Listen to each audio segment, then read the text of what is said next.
정당 구도는 이미 60년대, 70년대에 형성된 그런 틀입니다.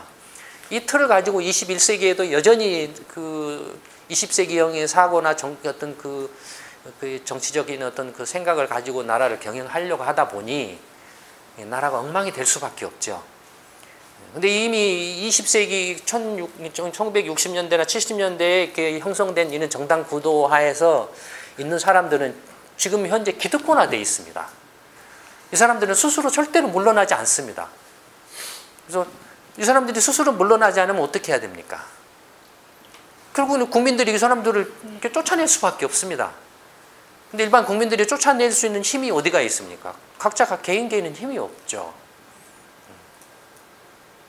이런 시민공방에 일반 우리 20대, 30대, 40대가 이렇게 모이시면 20세기형의 이미 시대적인 그 사명이나 역할을 다 마친 시대착오적인 정당 구조를 타파하고 완전히 물갈이하고 21세기 글로벌화되고 지식정보화된 사회를 이끌어갈 수 있는 그런 세상에서 나라를 이렇게 이끌어나갈 수 있는 새로운 정치 세력을 만드는 장이기도 하다라는 겁니다. 이 두 가지 목적으로 시민공방을 하고 있습니다. 평생학습의 장, 그 다음에 20세기형의 낡은 정치, 기존 기득권화된 정치권을 전면적으로 물갈이하는 것. 이 두 가지 목적으로 시민공방을 하고 있습니다. 그래서 우리 20, 30, 40대는 다 대학을 나오고 다 지식정보가 이렇게 어느 정도 쌓여 있고 부모 세대에 비할 바 없이 이렇게 수준이 높습니다. 또 정보통신 혁명을 이렇게 체험한 세대이기 때문에 얼마든지 그런 정보통신을 이렇게 활용할 수 있는 능력을 갖추고 있습니다. 이제는 20, 40대가 나라를 이끌어가야 되는 그런 세상이 됐습니다. 그래서 하여튼 그런 차원에서 시민공방을 만들고 있고 전국적으로 확산을 이렇게 해가고 있습니다. 그래서 많이 오시기 바랍니다. 이제 오늘 말씀드릴 이제 주제는 아까 말씀드렸던 것처럼 이제 금융 완화책이 왜 효과가 없는가에 관한 건데 이 내용은 이 경제시평 14-18 FRB의 금융 완화책과 케인스 경제학의 한계라는 이 경제시평 내용을 바탕으로 하고 있습니다. 그 외에도 다른 시평 자료나 연구소의 자료를 이렇게 참고를 하고 있습니다만 경제시평을 구독하신 분들은 이 자료를 그 공부방에 오시기 전에 오셔서 이 동영상을 보시기 전에 다시 한번 이 경제시평 자료를 이렇게 보고서를 보시고 와서 이 동영상을 보시면 훨씬 더 이렇게 이해하시는 데 도움이 되실 겁니다. 자, 그러면 이제 본격적으로 시작을 해보도록 하겠습니다. 지금 이제 그 금융 완화책, 금리 인하하고 양적 확대책이 효과가 없는 것을 이야기하는데 이왕이면 한국 걸 이야기를 해주지 왜 미국 걸 이야기를 합니까? 라고 이렇게 이제 좀 생각하시는 분도 계실 겁니다. 그런데 그 미국 경제나 한국 경제나 기본적으로 경제가 작동하는 그 기본 원리나 동의는 다 똑같습니다. 미국 사람이라고 자기 돈 벌려고 이렇게 다 하죠. 돈 벌기 위해서 경제 활동을 하죠. 한국 사람은 마찬가지죠. 자기 돈 벌려고 경제 활동하죠. 똑같습니다. 기본적으로 이익을 추구하는 행위는 다 똑같아요. 이익을 추구를 이렇게 하면 이익 추구를 전제로 하면 그 사람들의 그 경제적인 행동을 분석 가능해집니다. 사람들이 이익을 추구한다라는 걸 전제로 하면 이 사람이 어떤 선택을 할 거다라는 걸 예상을 할 수 있다 이겁니다. 근데 아까 그 발제에서처럼 이익 추구가 아닌 도덕성을 하면은 알도리가 없어요. 경제 이론을 만들어낼 수가 없어요. 또 실제로 사람들 개개인도 현실에서 경제 행위를 할 때 내가 나한테 이득이 되도록 한다라는 생각으로 경제 행동을 하면은 내가 어떻게 어느 걸 선택을 해야 된다라는 걸 판단할 수가 있어요. 근데 내가 도덕적으로 행동한다라면은 어떻게 되겠습니까? 경제 행위 자체가 무너져 버리죠. 도덕적으로 행동해 버리면 경제 행위가 성립하기 힘들어져 버리죠. 그렇죠? 예. 그러니까 이익을 추구하는 것은 기술적이죠. 그 자체로서 목적은 아니죠. 내가 이익을 추구한다라고 이렇게 그 생각을 하고 하는 것은 이제 기본적으로 내가 현재 그 당면에 있는 그 경제적 선택의 문제에서 내가 뭘 선택할 것인가를 위한 선택을 결정하기 위한 하나의 기술적인 어떤 그 목적 함수에 불과하죠. 그래서 내가 그 선택을 해서 얻은 결과를 가지고 내가 어떻게 할 것인가는 이제 그게 사실은 진짜 이제 우리가 이렇게 조금 이렇게 그 고민을 좀 더 해봐야 될 대목이죠. 내가 이렇게 어떤 선택을 해가지고 그 얻은 결과에 대해서 어떻게 할 것인가 하는 문제는 뭡니까? 재분배 문제에 속하죠. 어떻게 내가 선택한 결과에서 얻은 결과에 대해서는 어떻게 되죠? 세금이 매겨진다든지 뭐 여러 가지 뭐 있지 않습니까? 뭐 그러니까 재분배에 들어가죠. 근데 어쨌든 간에 미국이나 한국이나 그 모든 사람들이 경제적인 행위를 하는 근본 그 동인이나 경제가 작동하는 원리는 동일하다 이겁니다. 같다 이겁니다. 그렇다면 아까 말씀드렸던 것처럼 미국이 자본주의 시장 경제에서 자본주의 시장 경제의 필요 조건들이 그래도 가장 잘 갖춰져 있는 나라. 그다음에 충분 조건인 정책적인 부분에 있어서도 가장 앞서 있는 나라라는 거죠. 그래서 금융 완화책, 금리 인하하고 양적 확대책과 같은 이런 금융 완화책이 작동을 미국에서 안 한다라고 하면, 미국 경제에서 작동을 안 한다라고 하면 한국이든 일본이든 유럽이든 어느 나라에서든지 간에 작동하기 힘들어지겠죠. 그렇죠. 미국에서 작동 안 하는데 다른 나라라고 한들 작동할 리가 있겠냐 이거죠. 그렇죠. 그래서 이제 미국을 이제 예로 든 겁니다. 그리고 미국을 이렇게 예를 들어서 설명하는 게 가장 또 이렇게 이해하기 쉽습니다. 그럼 먼저 이제 그 미국의 경우에 그 금융 완화책이 작동을 어느 정도 하고 있는가를 살펴보기 위해서 먼저 이제 미국의 성장률에 대해서 먼저 이해를 할 필요가 있죠. 왜냐하면은 금리 인하를 하고 양적 확대책을 하고 하는 것들은 뭐 때문에 합니까? 그런 경제 정책, 금융 정책을 하는 목적은 뭡니까? 경기를 살리려고 하는 거죠. 경기를 부양하려고 하는 거죠. 경기 부양한다라는 경제 성장률을 뭔가 좀 더 높이려고 하는 거죠. 그렇죠. 경제 성장률을 이렇게 좋게 하려고 하는 거죠. 그러면은 금융 완화책이 효과가 있는가 없는가를 알기 위해서는 미국의 경제 성장률이 어떻게 변해 왔는가를 먼저 알아볼 필요가 있죠. 그렇죠. 그래서 이제 미국의 경제 성장률을 한번 이제 살펴본 겁니다. 보시는 것처럼 여기는 1980년부터 이제 2014년까지 약 35년 동안에 미국의 실질 GDP 성장률 추이를 나타내고 있습니다. 35년 동안에 평균치를 내보면은 연평균 3% 정도입니다. 그러니까 미국 경제는 1980년부터 올해 2014년까지 해서 대체적으로 연평균 3% 성장률을 해왔는데 시기적으로 보면 80년대가 그 연평균 성장률을 상회하는 그런 시기였고, 그러니까 경기가 좋았다라는 거죠.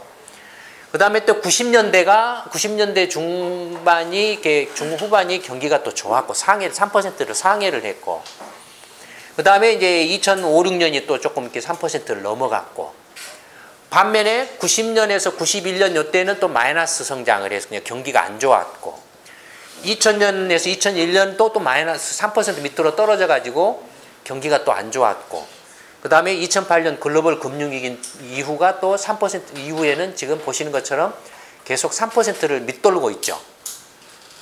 이걸 보면은 전체적으로 보면은 미국 경제가 80년대부터 90년대까지는 그래도 뭐 이렇게 뭐 약간 이렇게 안 좋은 때도 있었지만, 그래도 보면은 전체적으로 3%를 넘는 그런 모습을 보였죠. 4% 전후의 성장률을 보였죠. 그런데 2000년에 들어와 가지고는 이게 4% 하던 것이 3%대로 좀 떨어지는 모습을 보이더니 2008년 금융위기 이후에는 3% 밑으로 좀 떨어지고 있죠. 보면은 얼추 보면은 약간 성장률이 좀 떨어지는 모습을 보였죠. 성장률이 4%, 3% 밑에. 그렇죠.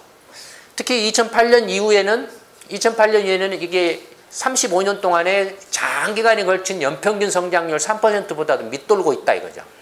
그러면은 장기간에 걸친 이 평균 성장률, 이건 미국 경제의 잠재 성장률이라고 봐도 괜찮죠.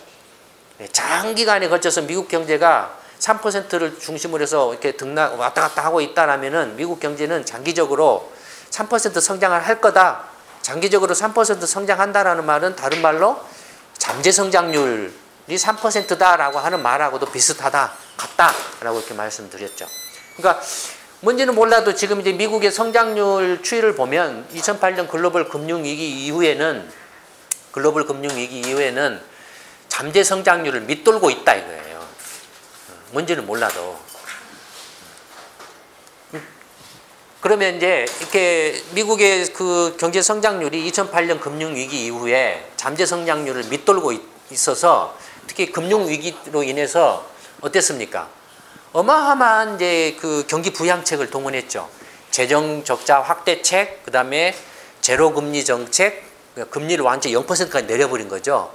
제로금리 정책, 그 다음에 양적 확대책, 할 수 있는 모든 정책들을 다 동원해서 이제 성장률을 이렇게 잠재 성장률인 3% 밑으로 떨어져 있는 것을 3%까지 끌어올리려고 지금 이렇게 모든 정책들을 총동원해서 해왔죠. 그러니까 2008년, 9년, 10년, 11년, 12년, 13년, 14년, 7년 동안 지금 계속 이렇게 해오고 있죠. 그런데도 불구하고 여전히 앞에서 보셨던 것처럼 7년 동안 이렇게 온갖 경기 부양책, 온갖 정책을 총동원해서 떠받치려고 했지만은 3%를 밑돌고 있다 이겁니다.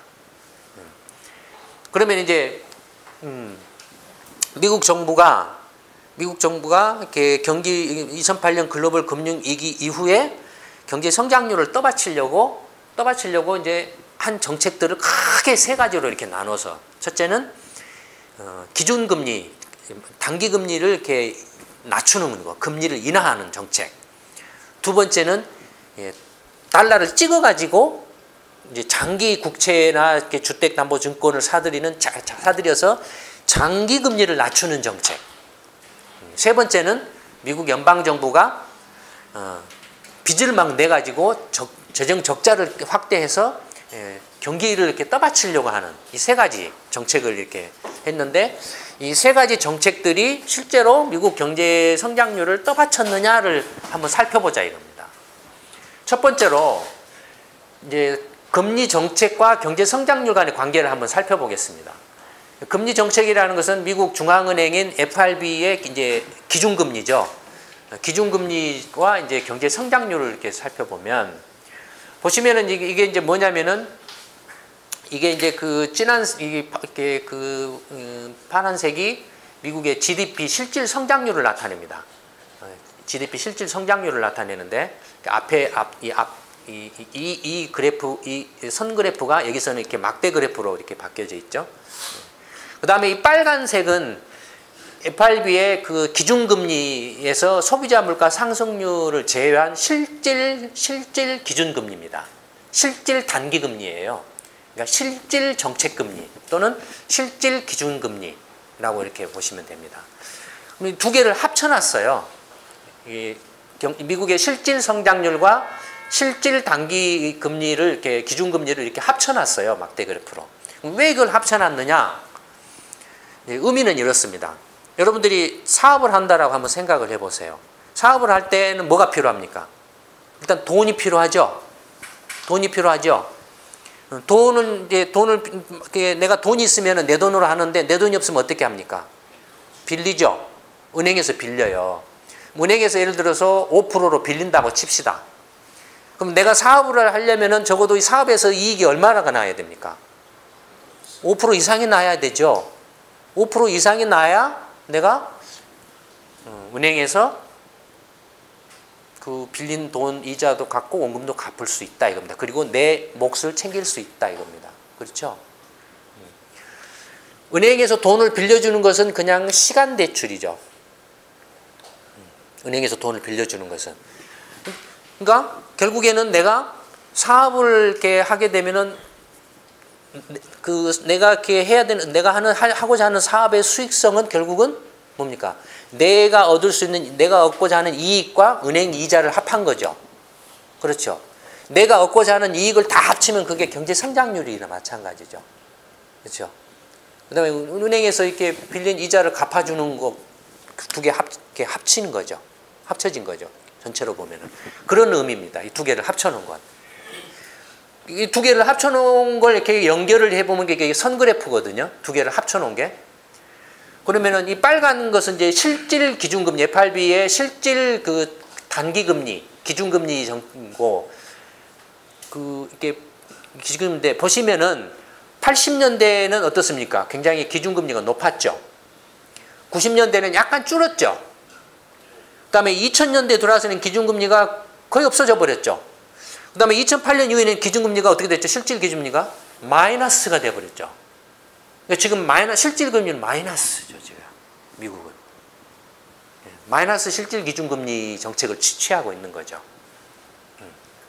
그러면 이 선들을 연결을 해보면, 이거 꼭지점들을 이렇게 두 개를 합쳐놓은 걸 연결해보면 선이 이렇게 된다.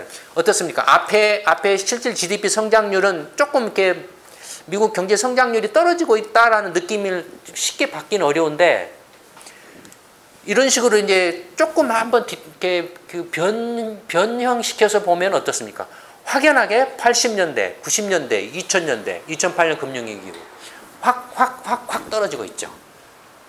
미국의 지금 잠재 성장률이 뚜렷하게 떨어지고 있는 걸 확인할 수가 있죠. 그렇죠. 그런데 보시면은 80년대는 실질 기준금리가 이렇게 높았음에도 불구하고 경제 성장률이 높았다 이거예요. 금리가 높았음에도 불구하고. 금리가 조금 낮아졌는데도 여전히 경제 성장률이 좋았다 이거예요. 그 다음에 금리가 마이너스나 또 약간 있는데도 경제 성장률은 더 줄었다 이거예요. 실질 금리가 마이너스인데도 경제 성장률은 더 줄었다 이거예요. 더 줄었다 이거예요. 이 실질 기준금리하고 실질 그 경제 성장률을 이렇게 이제 점으로 찍어서 상관관계가 어떻게 되는가를 이렇게 딱 해보니까 어떻게 되냐면은 여기서 이렇게 오는 관계예요. 여기서 이렇게 오는 거야. 뭐냐면은 실질금리 여기는 옛날에 80년대는 높았다 이거예요. 높았고 조금 줄어들고 이제 없어지고 마이너스가 되고 이렇게 온다. 실질금리가 높아서 6에서 4, 2, 0 마이너스로 이렇게 쭉 오고 있다 이거 지금.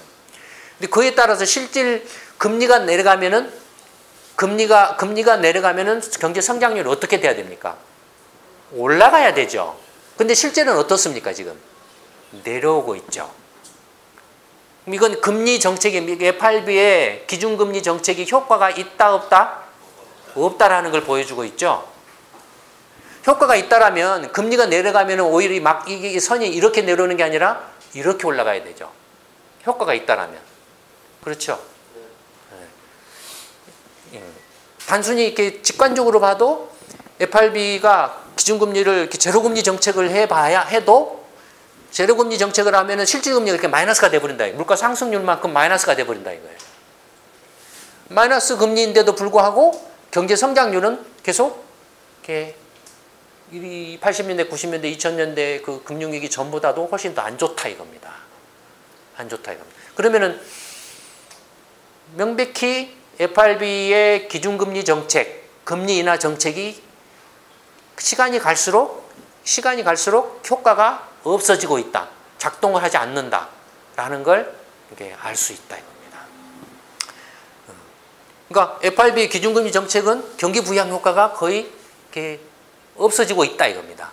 없어지고 있는 반면에 논란이 되고 있는 것처럼 투기 거품 부작용이 커지고 있다 이겁니다. 그 다음에 두 번째는 이제 시장금리하고 경제성장률을 따져보겠습니다. 아까 FRB의 기준금리는 단기금리죠. 1년 미만의 단기금리예요. 그 다음에 시중은행들의 그 은행들 간에 이렇게 돈을 빌려받는 그 이른바 콜금리를 결정하는 게 기준금리입니다. 근데 장기금리는 뭐냐면은 시장에서 이제 투자자들이 사고팔고 하면서 결정되는 금리입니다. 장기금리는 예를 들어서 10년 만기 국채라든지 뭐 30년 만기 주택담보증권 채권이라든지 이런 것들이 장기금리에 해당하죠. 그러면 이 장기금리하고 경제 성장률 간에는 어떤 관계가 있을까? 역시 똑같은 방식으로 이렇게 이제 실질 성장률하고 실질 장기금리, 그러니까 장기금리에서 명목 장기금리에서 물가 상승률을 제외한 실질 장기금리를 이렇게 합쳐서 이렇게 봐보면 이렇게 나타낸 겁니다.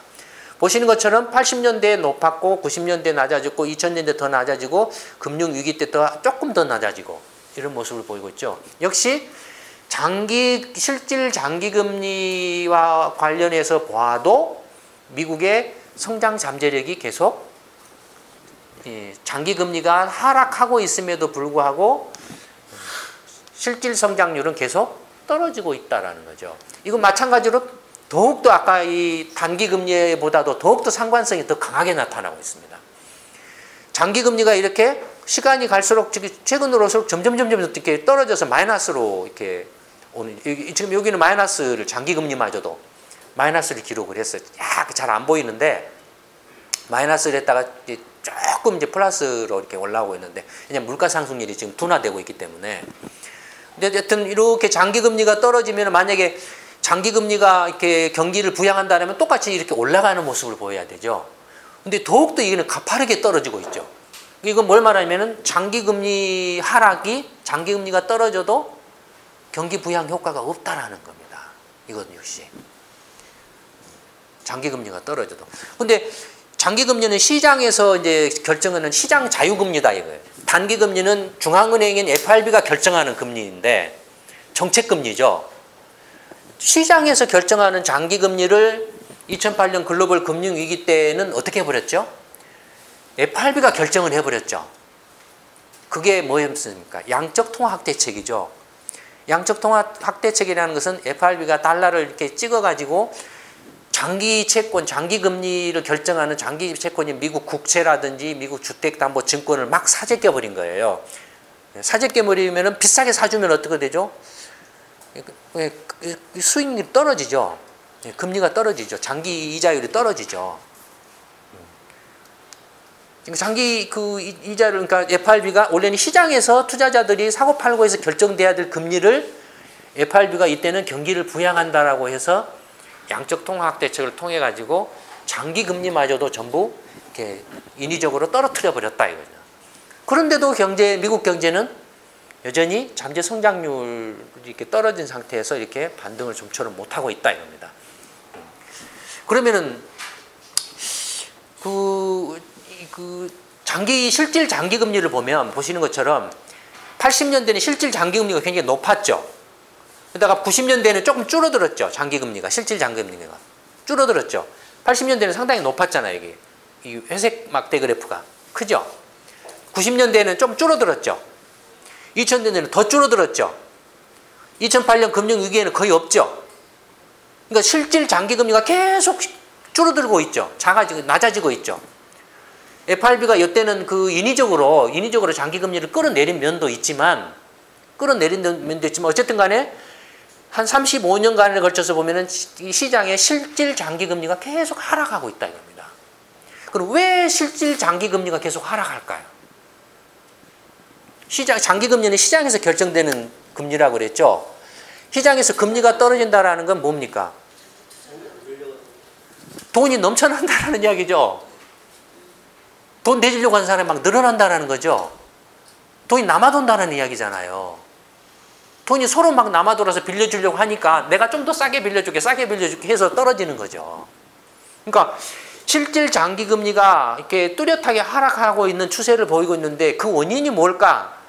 일단 직관적으로 추론할 수 있는 건 어쨌든 간에 뭔지는 몰라도 미국 경제 전체적으로 봤을 때 장기 채권시장, 장기 금융시장에서 돈이 남아돌고 있다 이겁니다.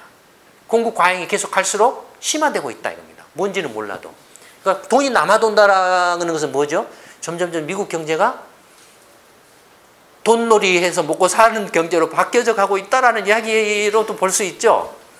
자산 경제화되고 있다라는 표시이기도 하겠죠. 그러니까 이것이 이제 일으키는 부작용을 생각할 수 있다 이겁니다. 돈이 남아돌게 되면 발광을 하겠죠. 뭔가 이렇게 조금이라도 수익을 얻을 수 있는 곳으로 이렇게 막 찾으려고 발광을 하겠죠. 그 발광의 결과가 2008년 금융위기의 표시일 수도 있죠. 그걸 폭발한 것일 수도 있죠. 그렇죠. 발광한 그 이유 중에 하나가. 그러니까 보통 2008년 글로벌 금융위기가 발생한 원인 하면은 부시 정권 때 그 금융 규제 개혁 완화를 해가지고 금융 감독이나 규제를 소홀히 해버렸다. 사후 관리 제도로 바꿔버렸다. 사전 규제에서 사후 관리로 네 마음대로 해라라고 해버렸다. 그래서 위기가 났다라는 그런 주장도 있죠.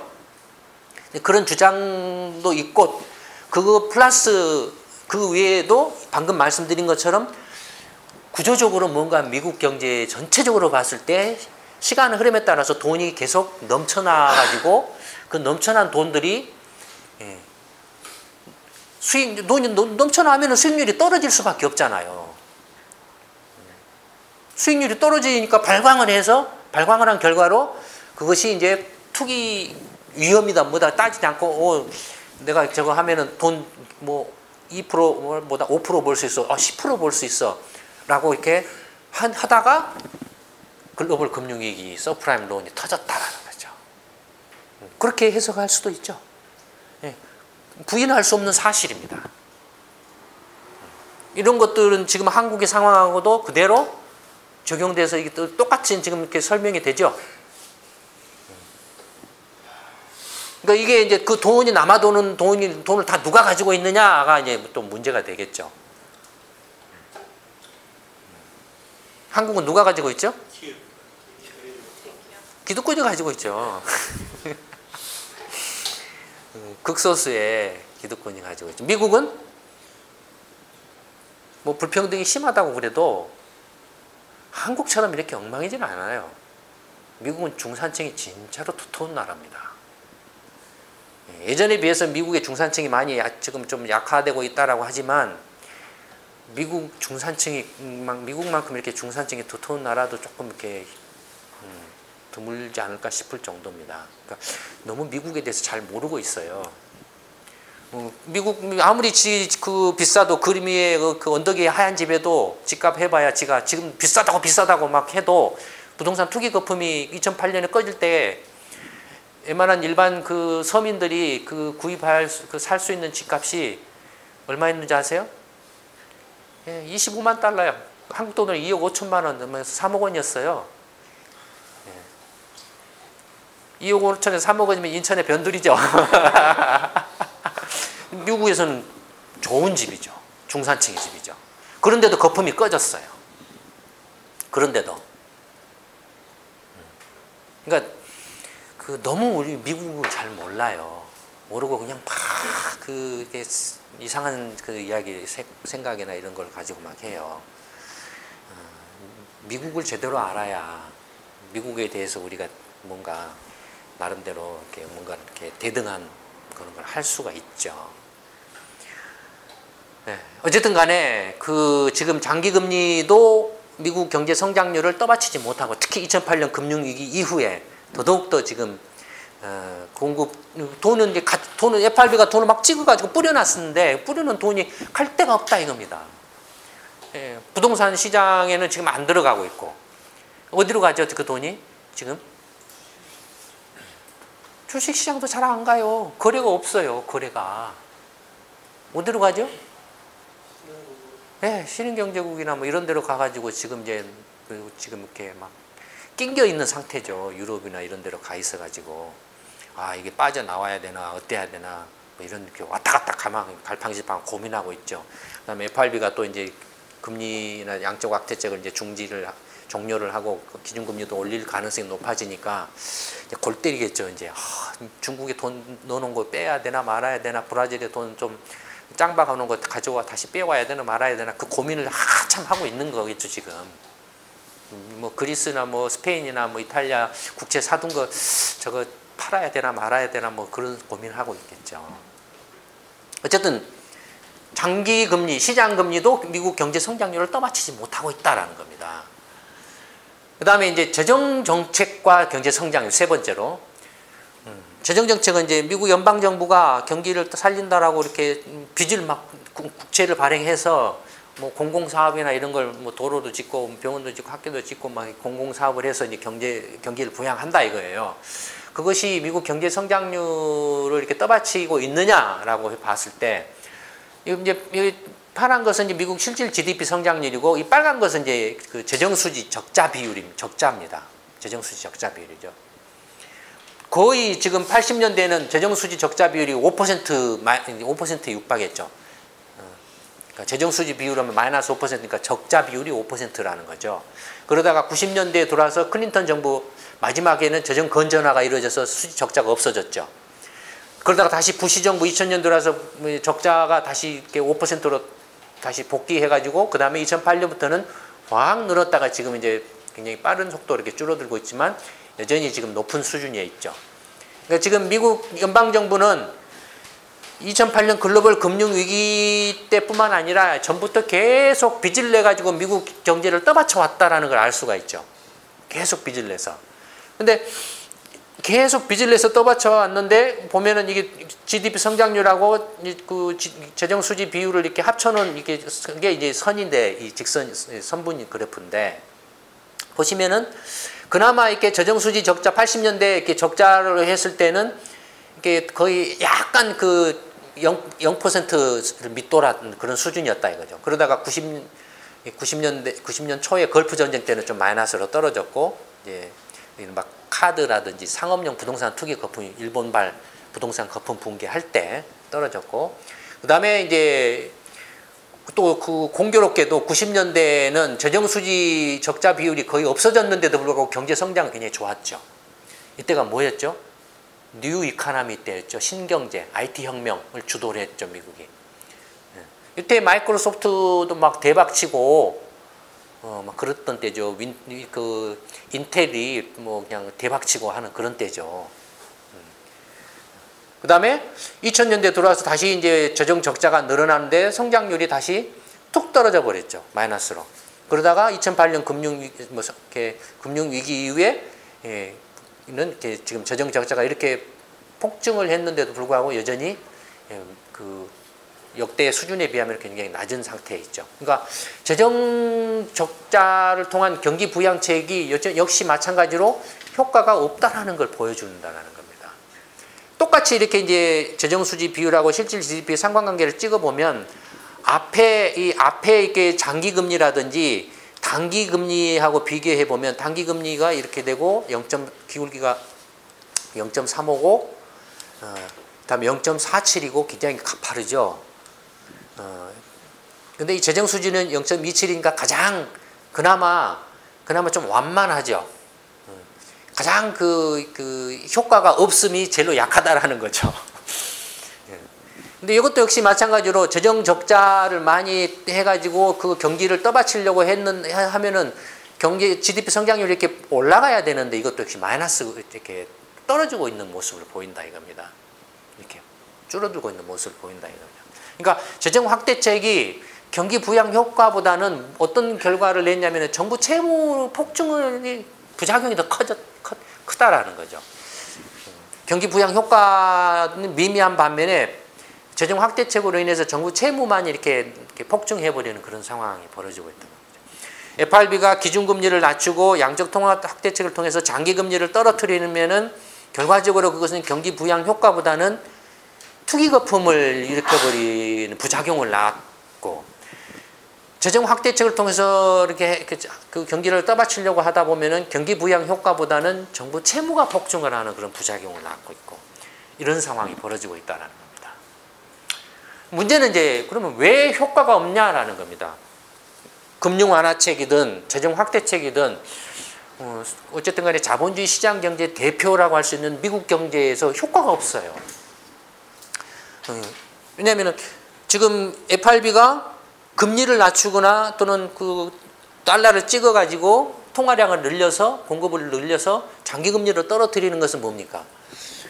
경기가 안 좋으면은 금리를 낮추면은 투자 수익률이 낮은 투자한들이 예전에는 투자가 안 됐는데 예를 들어서 금리가 5%일 때는 투자 수익 내가 사업을 하려고 하는데 투자 수익률이 뭐 4%밖에 안 돼요. 그러면 이건 어떻게 되겠습니까?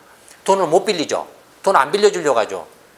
금리가 5%인데 은행이 장사해가지고 4%밖에 이익을 못 내는데 돈을 5%를 빌려주겠냐 이겁니다. 안 빌려준다 이거예요.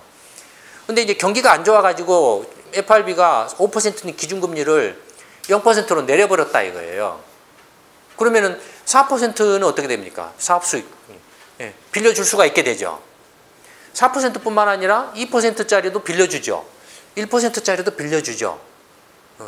그렇게 해서 금리를 낮추면은 그 전에는 투자가 이렇게 불가능했던 투자안들도 이제 돈을 빌릴 수가 있어가지고 그래서 투자가 늘어나서 경제가 이렇게 성장한다. GDP 성장률이 높아진다.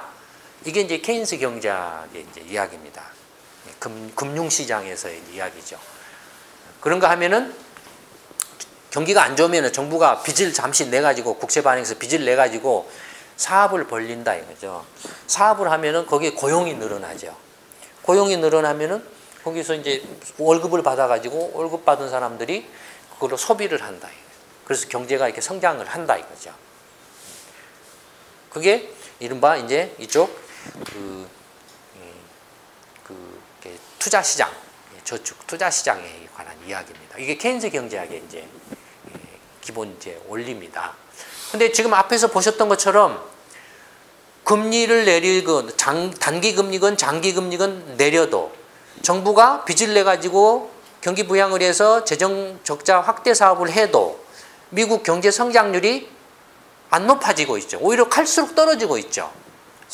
미국의 잠재 성장률이 계속 떨어지고 있죠. 이건 뭘 말합니까? 케인스 경제학이 작동을 안 하고 있다라는 거죠. 효과가 없다라는 거죠. 케인스 경제학이 안 맞아 들어간다라는 거죠. 안 맞다라는 거죠. 이제는 갈수록 안 맞고 있다라는 거죠.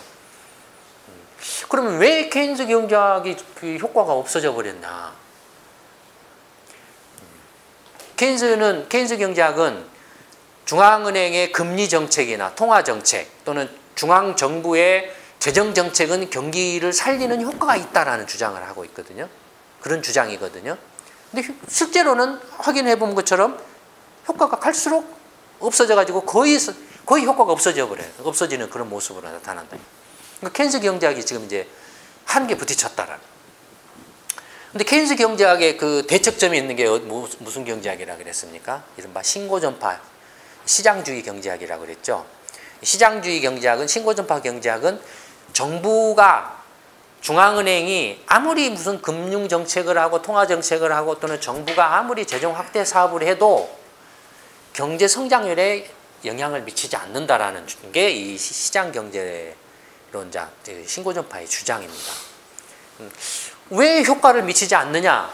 그 원인이 뭐냐면 시장에 참가하는 그 개인들이나 또는 기업이나 이런 사람들이 정부가 어떤 정책을 하려고 하면 미리서 그걸 딱 그 간파를 해가지고 예상을 해서 미리서 그냥 거기에 맞는 행동을 해버린다 이겁니다. 먼저 선빵을 때린다 이거예요. 그러니까 정부나 중앙은행이 금리를 내려도 이제 그 효과가 먼저 이미 금리 내릴 거라고 예상을 하고 행동을 해버리기 때문에 금리를 내려봐야 효과가 없다 이거예요. 또 정부가 재정 사업을 해봐야 이미 거기에 맞춰서 그냥 행동을 해버리기 때문에 효과가 없다 이거예요.